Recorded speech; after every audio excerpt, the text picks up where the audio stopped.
Hoje iniciaremos aqui uma série de lives, né, novamente em parceria com a querida professora Kátia Meckler. Vamos trabalhar em oito lives especiais, né, uma super aula sobre personalidades patológicas, os transtornos de personalidade. Né? Vamos aqui conversar com as mais diversas, sobre as mais diversas tipos de personalidades, né? Onde isso ajuda, onde isso atrapalha, algumas características então sobre os tipos de personalidades.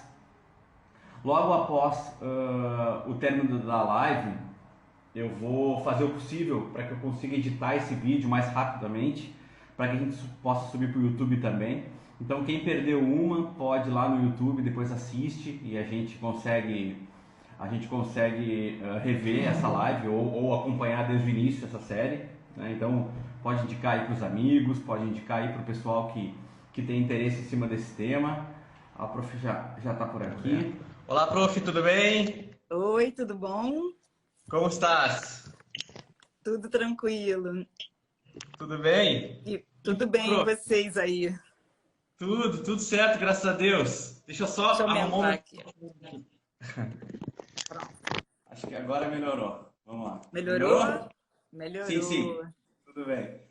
Então, vamos começar com a... Temos aí uma maratona de lives pela frente, né? Oito exatamente.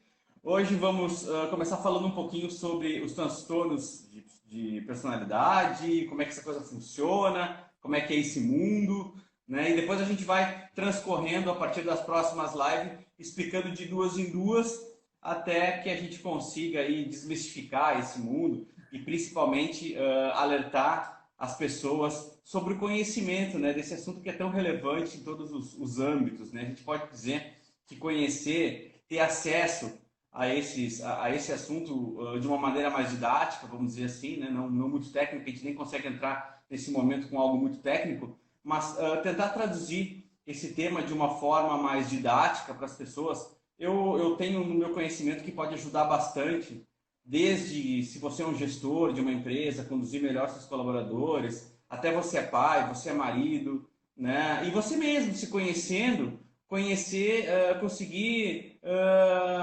interagir melhor com as pessoas, né? Conhecer as suas fragilidades, até os seus potenciais, explorar os seus potenciais e tentar trabalhar um pouquinho dessas fragilidades. Eu queria que a senhora se apresentasse rapidinho, antes de eu iniciar com a primeira pergunta, e aí depois a gente vai transcorrendo aí, como a gente sempre faz. Pode ser, prof?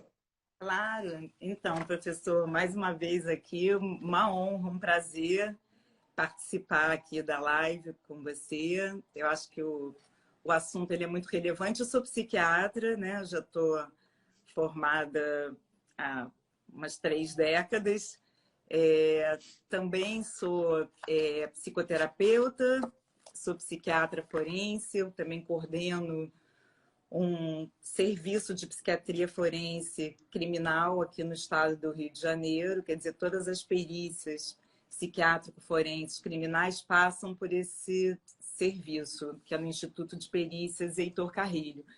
Enfim, também dou aula na UFRJ, fiz meu mestrado, meu doutorado e trabalho. Então, estou sempre nessa interface da vida acadêmica, mas também atendendo os pacientes e também ligada às perícias. E agora também estou aqui por causa do livro, né, que publiquei em 2015, que é o Psicopatas do Cotidiano, que é sobre o assunto que a gente vai conversar hoje. Vocês estão me ouvindo bem? Eu estou testando um novo suporte. Eu já vi que a luz é que está meio escura, mas eu vou... É, que eu a estou luz tá meio fazendo... escura.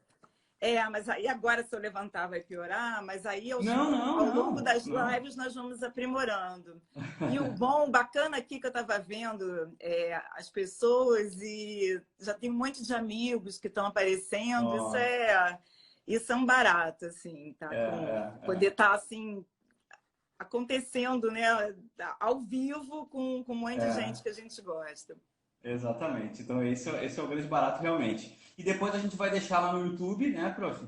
Para quem quiser assistir mais tarde, quiser relembrar, conseguiu assistir a terceira e quer assistir a primeira e a segunda, a gente vai deixando todas lá para que as pessoas também tenham acesso a esse material que eu acho que é de grande valia.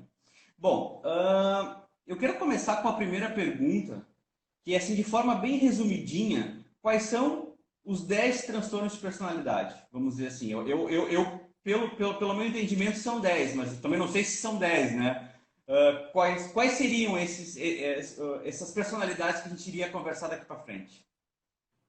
Bom, existem algumas classificações, né? Nós vamos Ok, adotar aqui na nossa sequência a classificação adotada pelo Manual da Associação Psiquiátrica Americana. E a ok, associação fala, então, em 10 tipos específicos de transtornos de personalidade, tá? Então, a gente tem... fica muito esquemático para quem não é da área, mas depois isso vai se tornar sim, mais sim, a ideia é essa. didático. Possivelmente a gente vai, né, vai melhorando Sim, com o tempo, vai facilitando para as pessoas entenderem. Então, a gente tem o sim, grupo A, onde nós temos os esquizoides, os esquizotípicos e os paranoides. Olha os nomes, né? E que são realmente chamados, a própria classificação fala em pessoas assim excêntricas e esquisitas. Olha só. O grupo B já é um grupo muito mais na moda, nas séries de Netflix, né? Suscita até mais a curiosidade, o interesse. Nós temos os antissociais, tá? Aí, antissocial, a pessoa fica achando que é aquele isolado, mas antissocial seria aquele que é chamado, em geral, no senso comum, do psicopata, né? Que pode até cometer crime e tal. É antissocial, no sentido de contra a sociedade, né? Os entendi. narcisistas, também muito conhecidos, histriônicos, e os borderlines, que são considerados assim pessoas extremamente emocionais, dramáticas, erráticas e volúveis. Isso o próprio manual fala. E o último grupo, que é um grupo mais manso, mas é um grupo difícil também. A gente tem os evitativos, os dependentes e obsessivos compulsivos, as personalidades, né, que eu estou falando, transtornos, no caso. E que seriam justamente caracterizados por um excesso, são os ansiosos temerosos, digamos assim. Maravilha. Não, isso é importante a gente falar assim, em algumas características, porque as pessoas usam errado, inclusive, os termos, né? Chamam alguém, você é muito antissocial, simplesmente Ah, porque não quer ir numa janta de amigos, por exemplo. ah, Né? Mas o antissocial, ele não é esse tipo de antissocial. Você pode ser o quê? Um esquizoide, então, né? Mas não um é. antissocial. Né? Então, assim, é importante que a gente relate até porque esses termos mais técnicos, assim, eles não são tanto de conhecimento. Mas se você consegue perceber que grupos existem, quais são as características principais desse grupo, a gente também consegue lidar melhor com essas pessoas, né? Eu acho que a gente consegue ter um aproveitamento muito melhor dessas pessoas que a gente vai ver nas próximas lives, que eles têm um lado ao qual existe uma certa fragilidade, ao qual eles têm que sei lá, que ser compreendidos, vamos dizer assim, e um outro lado de uma força muito importante também, que são positivos também, né? Nenhuma personalidade ou nenhum transtorno é de todo mal, ou eu estou errado, professor? Não, embora alguns transtornos possam causar um imenso mal, né? Ou para si próprios, ou Sim, frequentemente para quem convive com as pessoas, né? ok. Acho que a gente até escolheu esse título. Eu peço para quem está entrando desculpar, mas eu estou testando aqui um novo sistema de luz, então, aos pouquinhos, ao longo das lives, nós vamos aprimorando aqui juntos. Está um pouquinho escuro, mas a minha voz está boa, né? Tá ótimo. Tá tranquilo. Então, Sim, o que acontece? É bom a gente entender que hoje, na classificação adotada pela Associação Psiquiátrica Americana, o que a gente entende é que todo mundo é chamado classificação dimensional, ou seja, todo mundo da população em maior ou menor grau, vai apresentar aquele determinado traço de personalidade. Todo mundo tem um pouquinho mais ou um pouquinho menos disso. O que vai caracterizar essa ideia de patológico, de transtorno, é o quanto isso pode ser, aí a palavra também pode ser um pouco difícil, mas é disfuncional. Quer dizer, alguma coisa que disfuncional é o quê? Aquilo que vai atrapalhar o funcionamento da pessoa em uma área muito importante, em geral, ligada às relações interpessoais dela.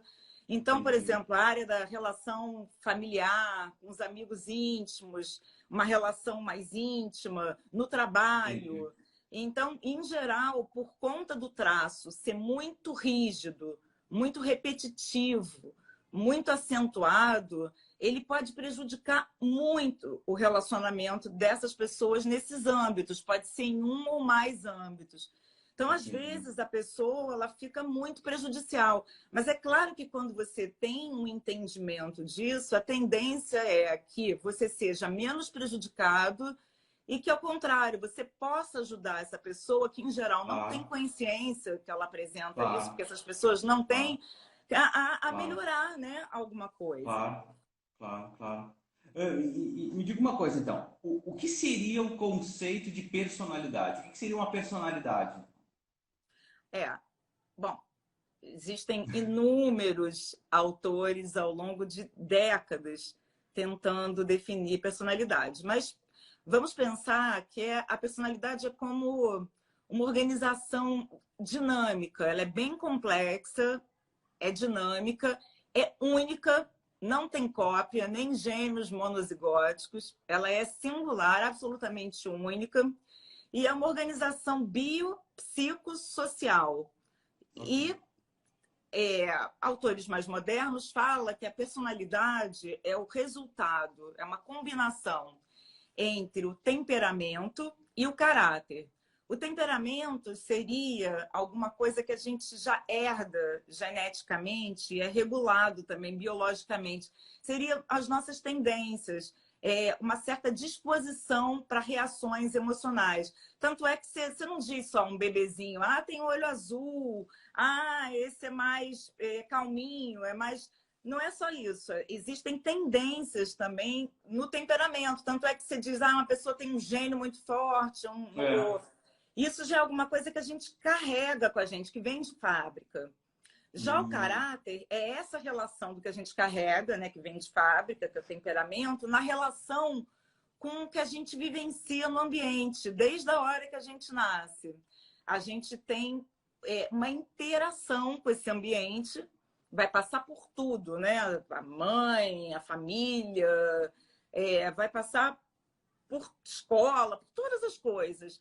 E justamente é aí que vai se formando, em geral, ao longo da adolescência, vai se formando o caráter. E que não tem a ver, como as pessoas ficam pensando, em bom caráter ou mau caráter. Não é essa a ideia. Quando a gente for vendo melhor, ao longo das lives, a gente vai entender que existe o caráter mais maduro e o caráter mais imaturo. A gente vai perceber isso. Que não é tanto esse julgamento, bom caráter, mau caráter. Não é bem isso. Então, pessoas com personalidades patológicas, em geral, são pessoas imaturas, muito rígidas, que têm padrões muito repetitivos de um certo jeito de sentir, de pensar, principalmente de se comportar, de interagir com o outro. E isso é ao longo da vida, desde o final da adolescência. Você não pode dizer só porque a pessoa teve um momento X ou Y, ela tem uma personalidade patológica. A gente precisa de uma biografia, a gente precisa saber a história dela, para realmente poder saber se aquilo é muito repetitivo, se aquilo é muito perturbador e disfuncional. Entendi. E, bom, eu tenho 1000 perguntas, né, que a gente vai discutir ao longo dessa nossa maratona. Eu acabei dividindo em blocos, que é para a gente conseguir consolidar melhor e construir isso. Eu até fico me segurando para a gente não atrapalhar aqui e eu não colocar perguntas na frente. Mas então, assim, e o que seria uma pessoa normal, professor? Ah, Porque, eu acho que eu né? prefiro as suas 1000 perguntas do que essa, professor Pois Alexandre. é, Faça as 1000 e não me faça essa, por favor. Porque essa é pois muito é, difícil. A gente pois vai é. pensar sempre a normalidade aí como, digamos assim, é melhor pensar em vez de normalidade. Normal e anormal somos todos nós, ok? Então, já estamos negociados. Agora, para efeito aqui do que a gente vai estudar, do que a gente vai conversar, a gente vai entender, vamos pensar em anormal, né? Então, o que não é anormal é anormal. É aquilo que representa um desvio extremo da média.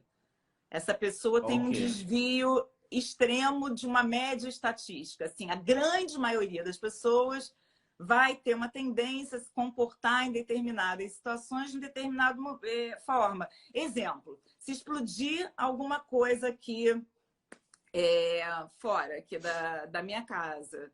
Uhum. Eu estou aqui atenta à live e tudo isso, mas alguma reação eu vou ter, eu vou me assustar, muito Claro, provavelmente eu vou levar um susto, talvez eu claro. tenha um pouco mais de ansiedade. Isso eu e acho que a grande maioria. Mas agora você Claro. imagina uma pessoa que já dá um berro aqui, sai correndo e deixa a live aí acontecendo, sem esse motivo, justificando, ou o Uhum. contrário, que explodiu, pode explodir o mundo, não está nem aí. Fica Elas extremamente são calma, variações, serena. Uhum. né? Existe uma variação desse extremo, seria um desvio significativo, então, da média. É isso que a gente está pesquisando aqui. Então, a maioria Ok. das pessoas, como eu estava falando antes, elas vão ter, dentro dessa visão dimensional de espectro, em maior ou menor grau, tudo. A questão Uhum. é o quanto, porque, por exemplo, um dos transtornos de personalidade é caracterizado por extrema desconfiança. Mas, ao mesmo Ok. tempo, não ser desconfiado também é anormal e é Pois é. prejudicial, porque a gente precisa Pois da é. desconfiança também para se defender, para sobreviver, Sim, né? sim, sim. Isso é um tópico que sempre me perguntam, porque como eu trabalho com neurociência aplicada a negócios, e aí eu digo, olha, a grande maioria das pessoas tende a processar essa informação dessa forma. Se você é homem, se você é mulher, você tende a trabalhar a informação dessa forma. E nem sempre isso acontece.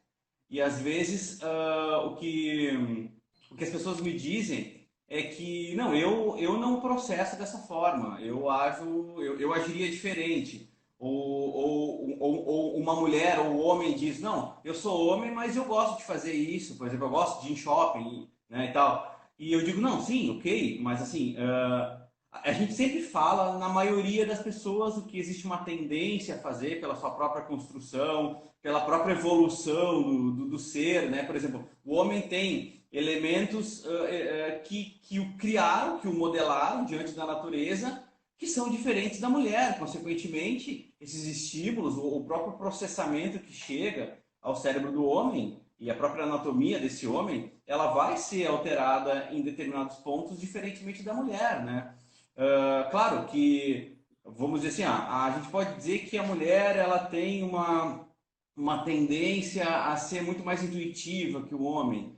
Ok, talvez sim, pela sua própria construção, mas o homem também pode ser desenvolvido para esse ponto, né? Então, assim, nós podemos ser iguais sempre que quisermos e sempre que estivermos dispostos, né? Mas eu percebo que a questão da personalidade, ou pelo menos desses 10 tópicos, eles seriam praticamente caixas ao qual qualquer pessoa se aloca dentro de alguma delas, né? E assim, não existe alguém que por acaso fuja a esse padrão, ou todo mundo entra dentro desses 10 padrões. Nunca foi descoberto alguém que teria um 11º padrão, ou que não se encaixasse dentro de nenhum padrão. Alguma coisa desse tipo, professor? Ah, mas isso com certeza. Acho que a gente ainda vai descobrir muita coisa. Esses padrões aqui, eles são absolutamente esquemáticos, eles são fruto de pesquisas assim ao longo de muitos anos e Uhum. os padrões que são estabelecidos aqui são os padrões que não vale para todo mundo, são dos desvios extremos. Mas só que quando a gente vai lendo os padrões, a gente pega e diz assim, eu me encaixo nisso. Eu me encaixo nisso, eu me encaixo nisso, nisso, e eu tenho tudo. Exatamente, isso que eu ia chegar nesse ponto, né? A gente dá uma navegada em todos em algum ponto, né? A gente pode se reconhecer mais em um ou outro, mas a gente navega em todos, né?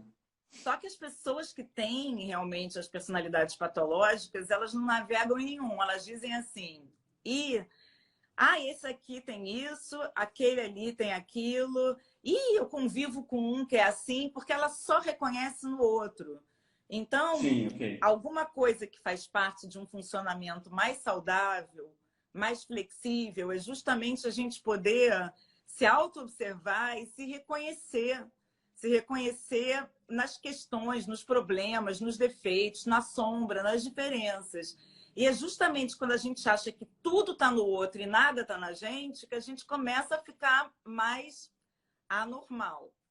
Entendi. Também. E diga uma coisa, todas elas têm um ponto positivo e um ponto negativo, né? O ponto positivo seria o quê? Seria o que esse tipo de personalidade tem de diferencial melhor que outra, ou que ela pode usar a seu favor em relação a outra, e o negativo é uma fragilidade em relação a outra? Seria esses pontos? A gente tem que falar assim, vamos falar, em vez de personalidade, bom, com certeza, como cada personalidade é única, é singular, todas as personalidades têm pontos máximos e pontos mínimos. Né? E tem coisas que já vêm com a gente, que a gente pode chamar de dons, de algumas tendências, e que são pontos que a gente vem mesmo já com algumas habilidades até. Agora, tem pontos que não, que são muito pouco desenvolvidos. Então, até isso é muito importante na sua área, não exista nada que a gente não possa desenvolver, que a gente não possa melhorar. Não para ser igual ao outro, mas para poder ser melhor do que a gente mesmo e poder, de alguma maneira, não para ficar adaptado, igualzinho, sabe? Mas para a gente poder realmente, cada vez, poder otimizar tudo que a gente tem. Então, isso é uma questão. Agora, é melhor a gente falar de traços da personalidade. Por exemplo, uma pessoa... estava falando da questão da desconfiança, mas tem a ansiedade. A ansiedade, depois a gente tem que ver, porque a própria classificação psiquiátrica americana, ela fala, para poder fazer essa divisão toda das personalidades patológicas, eles falam em 25 traços de personalidade patológicas, agrupadas em 5 domínios, tá? Que seriam esses domínios dessas variações mal adaptativas. Então, por exemplo, tem vários traços e todo mundo vai pensar, puxa, eu tenho isso um pouquinho, pelo menos. Tem um traço que é ansiedade, por exemplo. Tem traço que é depressão, que é traço de depressão. Tem traço que é um traço de impulsividade, traço da desconfiança. Bom, poderia ficar aqui falando dos vários traços. Aí você vai me dizer, a ansiedade, ela não é positiva? Assim, como é que seria viver sem ansiedade? Você entende muito bem disso, que entende muito de neurociências. Como é que a gente vai viver sem ansiedade? Se justamente a ansiedade faz a gente se mover, a gente precisa, né? Se eu não tiver um pouquinho ansiosa aqui, eu não vou ter aquela adrenalina, aquela força necessária para poder interagir com você. Eu vou ficar meio bobona aqui, né? É natural. Claro. Então, o traço em si, ele tem um quê de positivo, sempre. Mas dependendo do excesso, do desvio, da mal adaptação, da dificuldade disso na interação com o meio, é que a gente vai falar em patologia.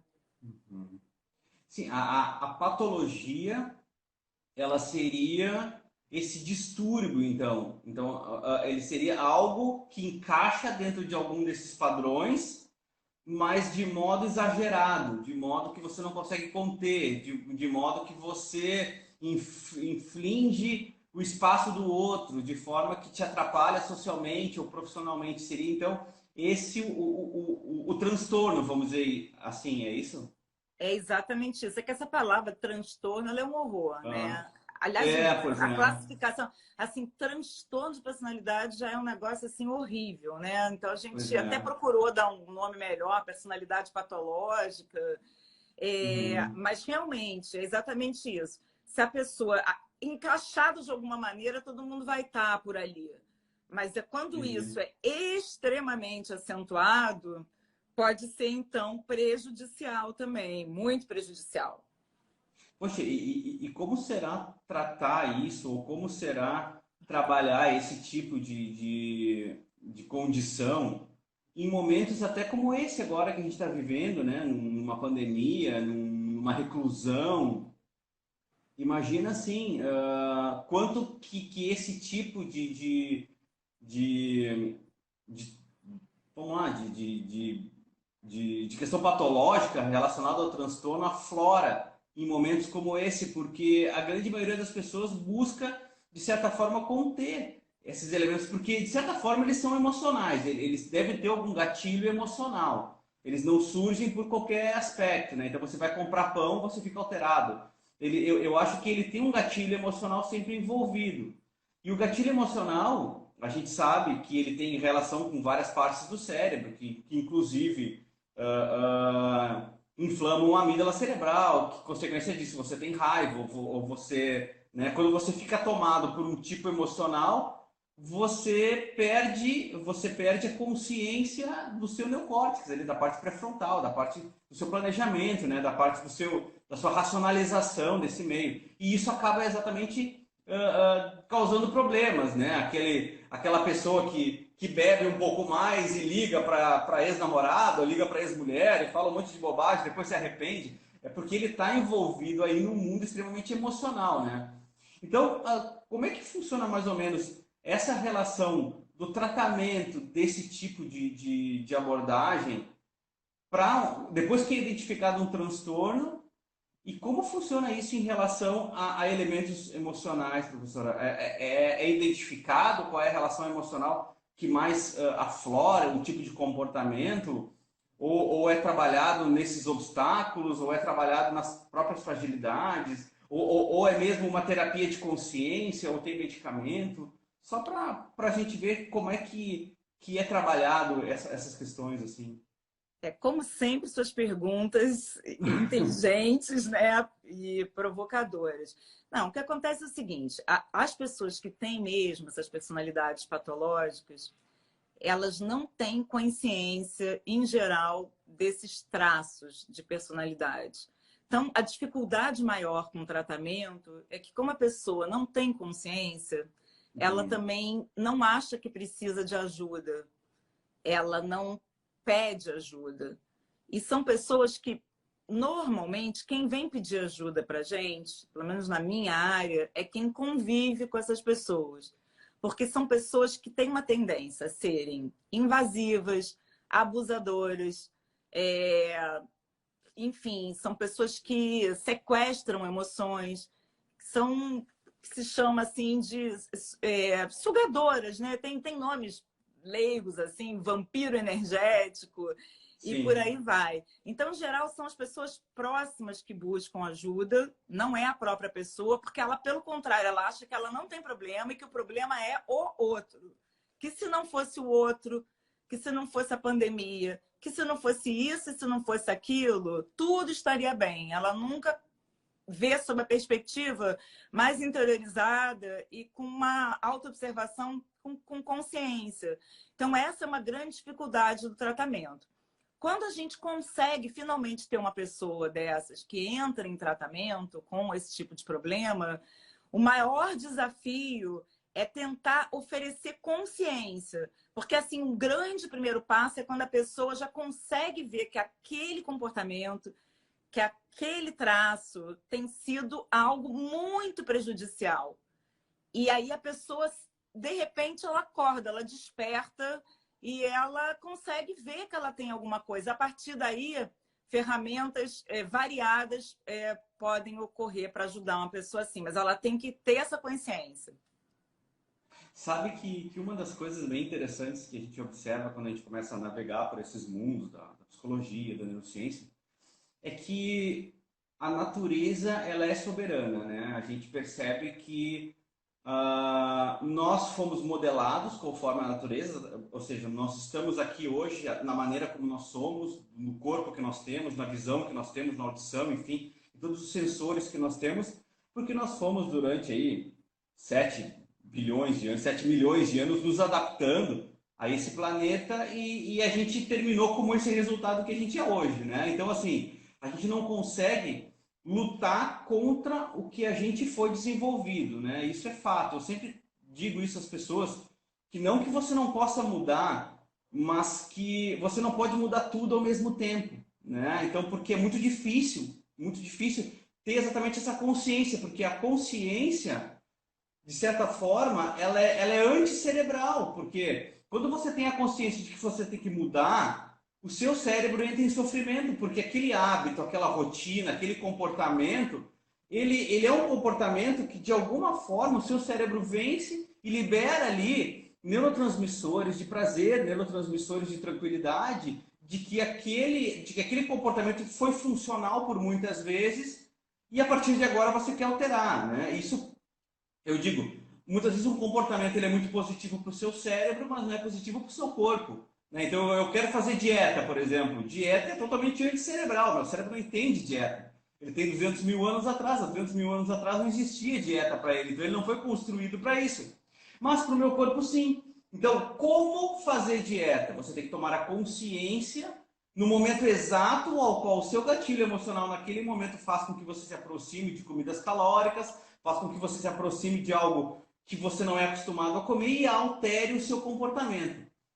Mas isso é extremamente pesado, isso é extremamente cansativo, né? A gente sabe assim, que mudar um comportamento é algo que, em algumas literaturas, inclusive, você não consegue nunca, ele vai ficar sempre latente. Um hábito, ele está sempre latente, né? Então, você tem que deixar de fumar, por exemplo. Você deixa de fumar, mas aquilo vai estar sempre no seu cérebro pro resto da vida, porque à medida que você tem contato com aquela natureza em algum aspecto, o seu cérebro já libera uma dose lá de dopamina, dizendo, olha, se aproxima disso que pra gente é bom. Eu tinha prazer com isso e eu gostaria de continuar tendo esse prazer, mas pra gente não é bom.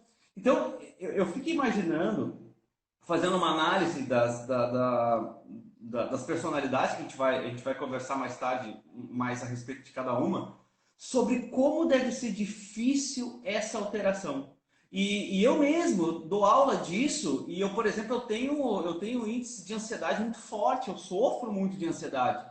Mas eu explico a ansiedade, eu dou aula de ansiedade, eu explico como ela funciona, que parte do cérebro é ativada, né, todo o eixo HPA ali, né, como é que funciona tudo e tal. Mas assim, eu sofro disso. E as pessoas me perguntam, professor, como é que você sofre de algo que você dá aula? Exatamente por isso, porque a ansiedade ela chega antes da consciência.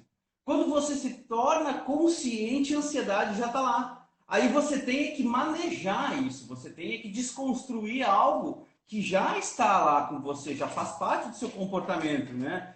E eu fico imaginando como deve funcionar isso num transtorno de personalidade, ao qual você é assim, você cresceu assim, né? E agora você tem que se dar conta de que isso te prejudica ou isso prejudica mais alguém. Como funciona isso na vida real, professor? Assim, a gente toma consciência e como é que desconstrói um comportamento e se reconstrói um outro comportamento na vida adulta? É, não, super importante, é interessante, você está falando, inclusive, com o teu próprio depoimento pessoal também. Você está falando como se fosse uma correnteza, né? O que a gente está Sim, carregando há milhões de anos, né? A gente já nasce aí com uma bagagem gigantesca de tendências para funcionar, né? Talvez até para repetir determinadas histórias. E aí você está falando de um rio, né? De um rio gigante, num fluxo forte, gigante, e você está dizendo, pô, a gente agora vai interromper esse fluxo. Não é exatamente interromper o fluxo, mas é conseguir, de alguma maneira, encontrar mecanismos para se adaptar e para fluir melhor nessa correnteza. Ou conseguir um galhozinho ali que você consegue sair do fluxo, fazendo aqui analogia, né, Sim, figurada. sim. Quer dizer, é muito difícil, mas o ser humano também ele é muito movido ao que eu ganho com isso, Exato. vantagens e desvantagens, né? Quando você ensina sobre ansiedade, eu também ensino sobre coisas que eu também tenho, eu acho que a gente já está, de alguma maneira, desafiando e tratando disso, porque, em geral, a gente ensina, muitas vezes, o que a gente mais Claro, precisa claro. também curar na gente. Claro, Então, claro, sem dúvida. ou trata no outro, seja lá o que for. Então, existe alguma coisa que é muito legal quando você humildemente se coloca a serviço no campo e vamos lá. Porque o que acontece? Eu acredito muito na força da memória, sabe? Uhum. Muitas vezes eu não sou muito a favor de medicações, altas doses, essas coisas todas. Medicação sempre o menor possível, no menor tempo possível. Mas, às vezes, se a pessoa está vivendo alguma situação muito traumática e está com reações autonômicas ali do simpático muito intensas e ela passa a ter uma baixa disso com o uso da medicação, ela vai desenvolvendo uma memória mais Ok. positiva em relação a alguns eventos. E essa memória positiva, por exemplo, cada vez que você dá uma aula, cada vez que você vê o retorno das suas excelentes aulas, você vai desenvolvendo um sistema de crença. E eu acho que a crença, aí a gente sai daquela coisa do religioso, né? Que às vezes vai atrapalhar até mais do que ajudar. Não estou dizendo que a religião seja Não, claro, claro, claro. extremamente útil, mas eu acho assim que vamos trocar religião pelas boas crenças. Quando você começa a acreditar realmente, a construir uma memória positiva, onde você vê vantagem até com um determinado comportamento, porque assim, se eu tenho vantagem, que na real é isso, eu estou tendo vantagem, eu vou querer repetir aquilo, porque aquilo me deu vantagem, Claro, claro. né? Então, enfim, é todo um mecanismo que a gente vai tentando desativar. Seria como um tratamento de condicionamento e incondicionamento, né? Algo assim. Por exemplo, você identifica os tipos de comportamento que nesse caso seriam comportamentos negativos, né? O comportamento negativo a gente pode conceituar como algo que te prejudica de algum momento. E a partir dessa identificação, quando isso se torna consciente e você de alguma forma consegue barrar em algum momento e agir de outra forma, a Ah, pessoa que está com você naquele momento, reconhecendo essa alteração de comportamento, te recompensar de alguma forma, dizendo, olha, parabéns, poxa, realmente você está mudando, né? Antigamente você era assim, agora você está trabalhando assim. Viu como você ajudou tanta gente? Então, assim, é complexo porque, eu não sei, eu estou entendendo como complexo porque não é sozinho que se consegue, né? É bem difícil que você consiga fazer isso sozinho, ou não, ou consegue sozinho. eu acho que a gente tem quase nada na vida que a gente consiga fazer sozinho, mesmo que a gente acredite nisso. Eu acho que a gente Uhum. faz parte de um sistema, de uma rede, nós estamos integrados uns com os outros, então isso é absolutamente fundamental. Então, eu acho assim que reconhecer a questão, pedir ajuda, não necessariamente com um profissional, pedir uma ajuda dentro da sua rede de suporte, isso é Uhum. fundamental.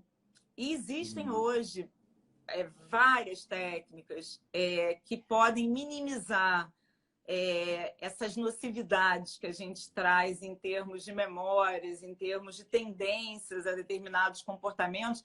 Só que é assim, não adianta. Você quer ter um corpinho mais saudável, mais bonitinho, você vai ter que fazer algum exercício, seja dentro da sua casa ou fora da sua casa, a gente já viu isso, entendeu? Se você quiser ter um mental, né, também mais saudável, você vai ter que fazer algum nível de esforço. Provavelmente as pessoas que estão aqui assistindo hoje são pessoas buscadoras, que querem pensar sobre essas questões. Mas muitas vezes é muito mais confortável, inicialmente, nem ter que buscar isso, nem ter que olhar para isso, né? E aí entra também essa questão do psicoenergético, espiritual, que são ferramentas maravilhosas que a gente também tem hoje, com mindfulness, meditação, e que às vezes são até muito mais rápidas do que 500 mil sessões de terapia, dependendo de como isso é conduzido. Tem trabalhos também incríveis. Quer dizer, nós temos ferramentas. A verdade é que a gente pode melhorar, mas a gente vai melhorar se a gente estiver disposto a melhorar e se a gente correr algum risco, suportar, experimentar desconforto e o tal do esforço, né? Que é uma palavra chata, mas é um esforço que pode dar vantagem no final. Não, e eu acho que o mais importante até de se trabalhar é a consciência de que tudo que nos acontece, trazendo sofrimento, ou trazendo prazer, ou trazer alegria, são relações emocionais de proteção, de autoproteção, né? Se existem até hoje, se qualquer tipo de sentimento que alguém percebe agora e a faz sofrer ou a faz avançar, inevitavelmente é algo que nós trouxemos da nossa origem. Então, assim, isso é humano e por ser humano nos ajudou a estar aqui hoje. Né? Então, eu sinto fobia social, vamos dizer assim, eu tenho medo de sair na rua, de interagir com pessoas. Ok, até que ponto que isso te atrapalha? Porque em algum momento isso não é assim tão prejudicial, porque quando você está em volta de muitas pessoas, teoricamente o nosso cérebro corre mais riscos, porque são mais pessoas, né? São mais indivíduos que podem te atacar de alguma forma. Eu sempre digo assim, imaginemos nós há 200 mil anos atrás como era o mundo e como foi o último upgrade do nosso cérebro lá, no primeiro Homo sapiens, vamos dizer. Assim nós somos.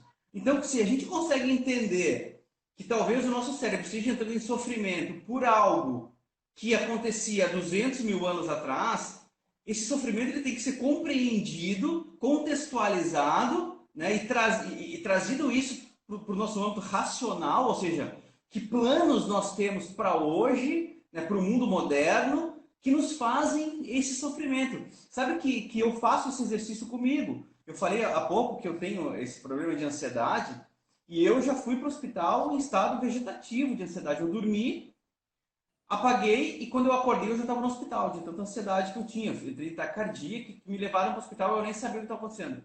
Foi nesse momento que eu percebi que eu ia ter que, de alguma forma, compreender o que estava acontecendo, como é que isso funciona e por que isso existe e por que isso me faz tão mal.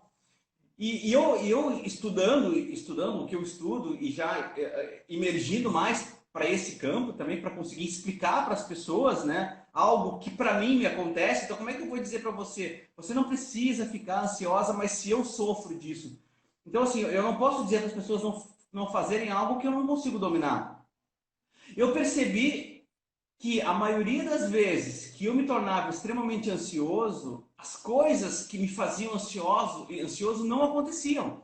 Então eu sofria por antecipação, algo extremamente forte e que no dia ou quando isso deveria acontecer, não acontecia. Então assim, eu me sentia extremamente frustrado por todo o sofrimento que eu passava antecipadamente em relação ao evento que me trazia essa ansiedade muito forte. Aí você vai dizer, então a partir do momento que você compreende isso, que toma consciência disso, acabou a sua ansiedade? Não, ela funciona da mesma forma. Mas eu sei que naquele momento que eu estou sentindo aquela ansiedade, o meu cérebro, ao mesmo tempo que ele está me trazendo essa limitação, esse senso de proteção, ele está me dizendo que eu estou sendo burro, porque eu estou sofrendo antecipado por algo que pode não acontecer de tantas vezes que isso já aconteceu.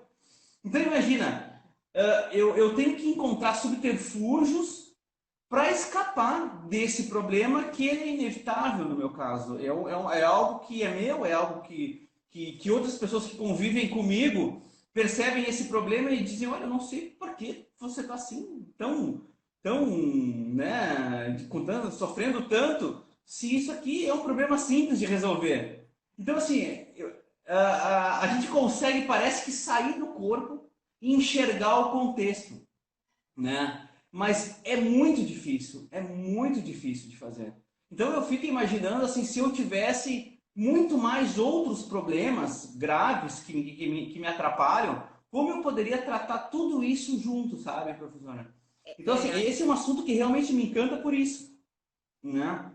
eu acho que é muito legal isso que você está falando. Uma primeira coisa é justamente você ter uma atitude mais empática, mas não é só com o outro, é com você mesmo, mais Claro. compreensiva. A gente tem que entender que a gente vem de milhões de anos, a gente chega Exato. aqui e a gente está fazendo o melhor que a gente pode. Ou pelo menos a gente tem Exato. que tentar fazer e ser melhor o que a gente pode. Então a gente tem que ter uma compreensão e sair dessa questão super egóica que fica ali de autoflagelo, de ficar dizendo, ai caramba, eu sou assim, o outro não é, ai eu sou isso, eu sou aquilo. Não é bem assim. Você tem que ter muito não julgamento e compreensão, porque você Exato. não dá para comparar com ninguém, você tem uma trajetória já de milhões de anos que chegou em você, e você é o que você pode ser. Isso Exato. já é algo vitorioso, você ser o que Exato. você pode ser, já é maravilhoso. Agora, compartilhando aí, já que você falou da tua ansiedade, você vê como é que é a coisa. Bom, eu já dou aula há muitos anos, eu estou sempre envolvida com palestras, com isso e com aquilo, mas eu tenho uma fobiazinha minimamente social com exposição. No início dos congressos de psiquiatria, sei lá, quando eu comecei a dar palestra, era Rivotril assim no bolso, com certeza, sublingual. Na hora H, eu achava que não ia precisar tomar, e aí eu tentava fingir que era uma balinha e pumba, colocava. Agora eu não estou mais à base de Rivotril, mas é impressionante, né? Agora eu estou fazendo, nesse horário, eu estou sozinha aqui em casa. E eu já tenho essa coisa, não importa se vai ser uma live tranquila ou se vai ser uma palestra para 5.000 pessoas, para 600 pessoas. Vem sempre essa fobiazinha, ela chega.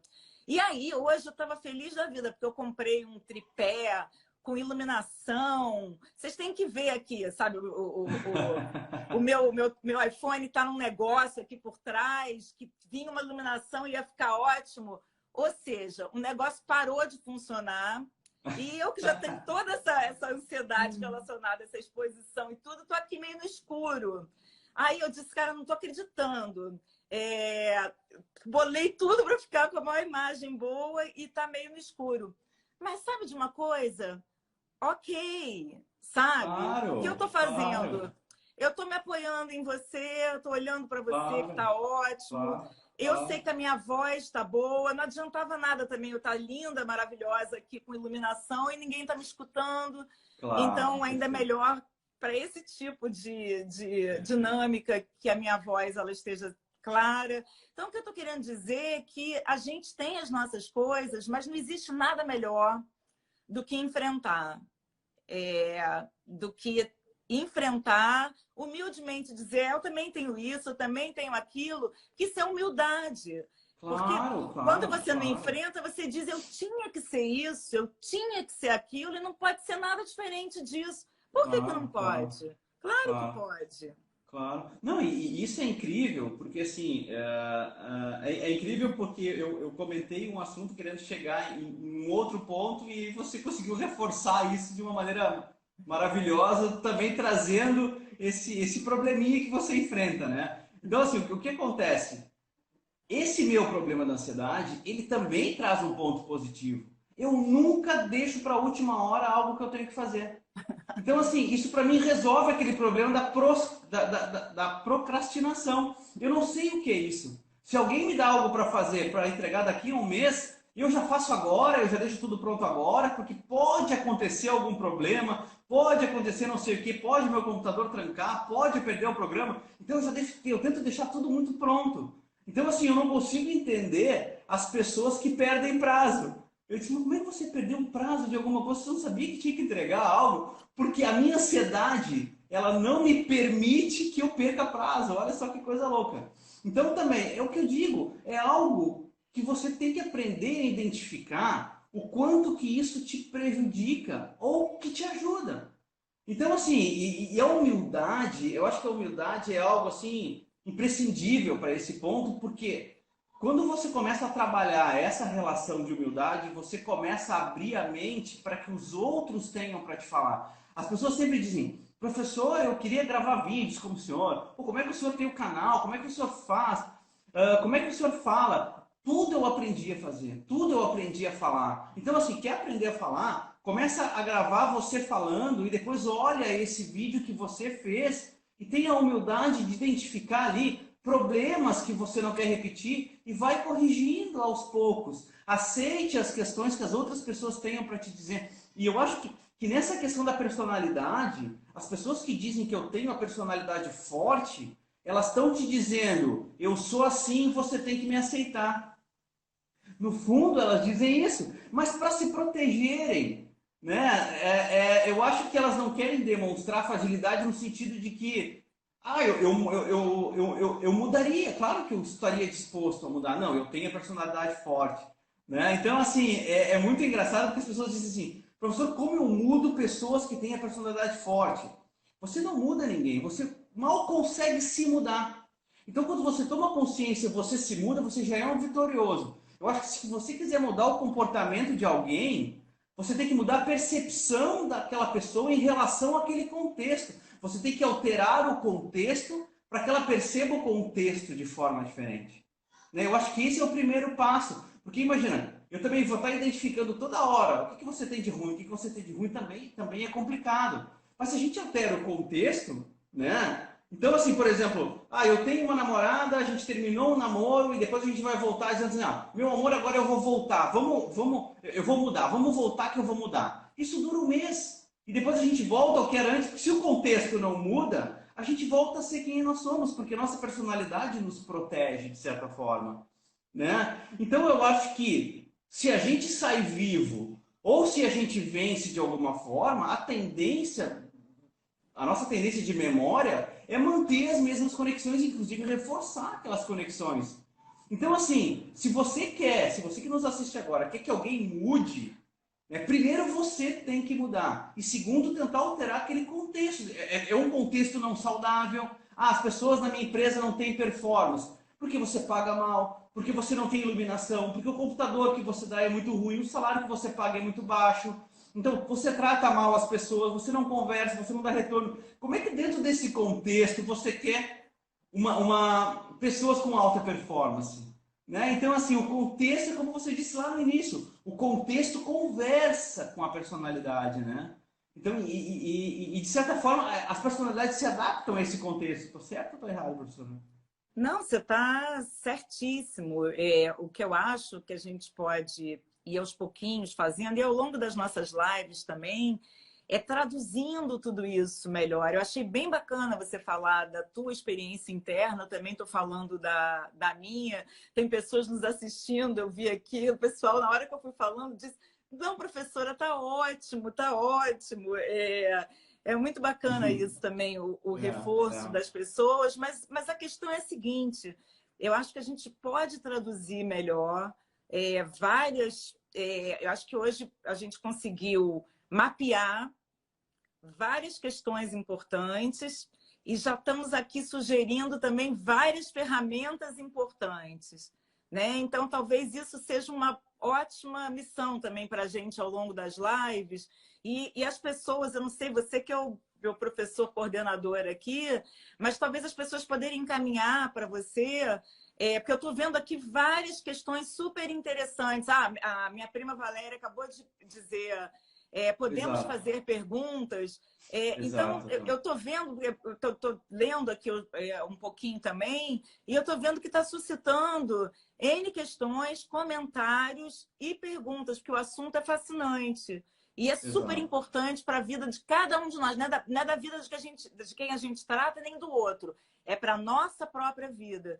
Então, acho muito importante que as pessoas possam fazer perguntas, que a gente possa fazer... também esclarecimentos. E eu acho que hoje já foram saindo várias ferramentazinhas muito interessantes aqui para a gente conseguir fluir melhor, né? Porque a gente vem aí com uma bagagem de dentro e de fora que às vezes é muito complicada, mas a gente vem também com muitos trunfos, assim, que a gente nem sabe que tem para dar despistadas aí nas dificuldades. Então, acho que a gente precisa ajudar as pessoas a mapearem e desenvolverem essas ferramentas. Sim, sim. Não, então eu acho importante a gente complementar, porque assim, como a gente tem um roteiro, né? A gente organizou um roteirinho para a gente não perder nenhum ponto dessa conversa, inclusive durante as 8 lives, né? Eu teria muito mais perguntas que iriam trazer contextos de outras lives, a gente, para não atrapalhar, a gente tentou montar um roteirinho. Foi difícil realmente abrir para as perguntas nesse momento, mas assim, se vocês puderem me enviar as perguntas de vocês via direct ali, eu já vou anotando e para as próximas eu vou trazendo. O que tu acha, professor? Eu acho que fica mais fácil, né? Porque se a gente para o contexto para pegar uma pergunta que ela vai vir lá na live 3, né, a gente acaba desconstruindo esse roteiro que a gente montou. Mas assim, eu acho que é bem legal isso, se vocês acharem interessante, para mim é maravilhoso, porque eu adoro a participação. Eu acho que quem pergunta é porque está entendendo, né? Quem não pergunta nada é porque não entende nada, então tá ótimo, eu adoro perguntas.